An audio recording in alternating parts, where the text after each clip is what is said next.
তাহলে তোমাকেও তোমার ঘর থেকে বের করলো? কে?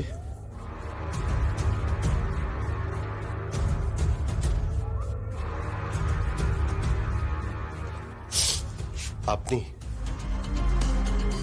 তোমাকেও এই ঘর থেকে বের করে দিল?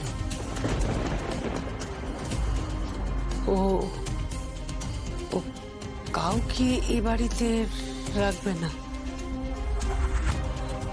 ও সবাইকে এই বাড়ি থেকে বের করে দিয়ে শান্তি পেতে চাইছে? ও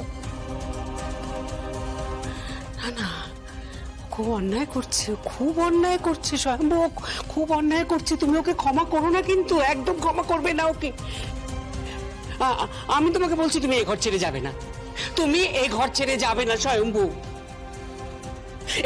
এই পরিবারের তুমি তুমি জ্যেষ্ঠ জ্যেষ্ঠ সন্তান। হ্যাঁ হ্যাঁ, এই পরিবারের উপর তোমার অধিকার আছে, অধিকার আছে তোমার। তুমি তুমি দরকার পড়লে কোর্টে যাও, কোর্টে যাও, কোর্টে গিয়ে বলো মেহেন্দি মুখার্জির কোনো অধিকার নেই, কোনো রাইট নেই এই প্রপার্টি, এই অফিস, এই বিজনেস, এই সমস্ত কিছু অ্যাকোয়ার করবার ওর কোনো রাইট নেই, ওর কোনো রাইট নেই। তুমি অ্যাপিল করো কোর্টে, আমরা আছি তোমার সাথে, আমরা আছি। এ কথা আপনি বলছেন? হ্যাঁ, মম বলছে এই কথা। স্বয়ংভূদা, আমরাও সেটাই চাই। আর বিশ্বাস করো, এই জগদ্ধাত্রীর মৃত্যুটা না আমরা কেউ মেনে নিতে পারিনি, বিশ্বাস করো।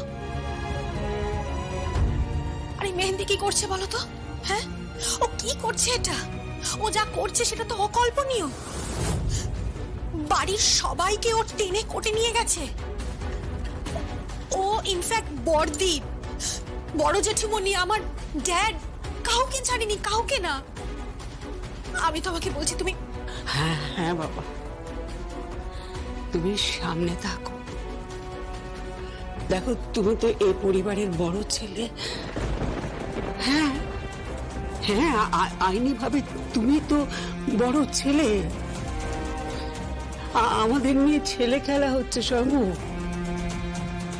মেহেন্দি আমাদের সবাইকে হাজতবাস করানোর প্ল্যান করছে, আমাদের সবাইকে হাজতে নিয়ে যাবে ও, কিন্তু তোমাকে পারবে না।